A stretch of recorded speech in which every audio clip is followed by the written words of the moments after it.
नमस्कार, मी दिनेश आणि आपण पाहताय सीएम न्यूज.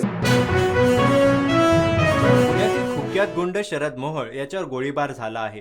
ही घटना शुक्रवारी कोथरूड परिसरातील सुतारदरा येथे घडली. शरद मोहोळ याला गोळी लागली असून त्याच्यावर खासगी रुग्णालयात उपचार सुरू आहेत.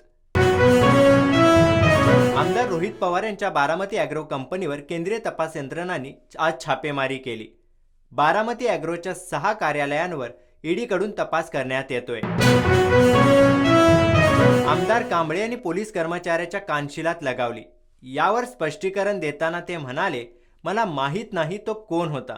मी खाली उतरत असताना माझ्या शर्टाला धरून खेचल्यामुळे मी त्याला धक्का दिला. आमदार रोहित पवार यांच्या बारामती ॲग्रो कंपनीवर शुक्रवारी सकाळी ईडीने कारवाई केली. त्यानंतर जितेंद्र आव्हाड यांनी एक सोशल साईटवर प्रतिक्रिया व्यक्त केली. त्यात ते म्हणालेत, आपलेच घरभेदी सहकारी सामील आहेत. रोहित या सर्व दबाव तंत्राला बळी तर पडणारच नाही. बारामती ॲग्रोच्या 6 ठिकाणांवर छापेमारी करण्यात आली आहे. महाराष्ट्र शिखर बँक घोटाळ्याप्रकरणी ही छापेमारी करण्यात आली आहे. छापेमारीनंतर रोहित पवार यांनी महापुरुषांचे फोटो पोस्ट करत ट्विट केलं आहे. हा आहे स्वाभिमानी महाराष्ट्राच्या पुरोगामी विचारांचा चेहरा, ज्यांनी पिढ्यानपिढ्या महाराष्ट्र धर्म जपला आणि वाढवला. मराठी माणूस या नात्याने महाराष्ट्र धर्म जपण्यासाठी आणि टिकवण्यासाठी प्रत्येकाला संघर्षाचीही तयारी ठेवावी लागेल, असं सूचक ट्विट रोहित पवार यांनी केलं आहे. वसई विरार महापालिकेच्या बसचा मुंबई अहमदाबाद महामार्गावर अपघात झाला. सातिवली बस डेपोमधून बस विरारसाठी निघाली होती. या दरम्यान दाट धुक्यामुळे चालकाचे वाहनावरील नियंत्रण सुटले, त्यात हा अपघात झाला. सुदैवानं बसमध्ये कोणीही प्रवासी नसल्याने जीवितहानी झाली नाही. रोहित पवार यांच्या बारामती ॲग्रो कंपनीवरील छापेमारी प्रकरणी राष्ट्रवादीच्या खासदार सुप्रिया सुळे यांनी प्रतिक्रिया दिली आहे.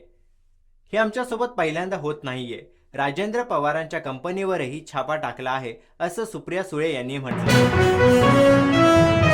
गेल्या 10 दिवसात शिर्डीच्या साईच्या दर्शनाला 8 ते 10 लाख भाविक आले होते. त्यामुळे गेल्या 10 दिवसात एकूण 16 कोटींचे दान आले.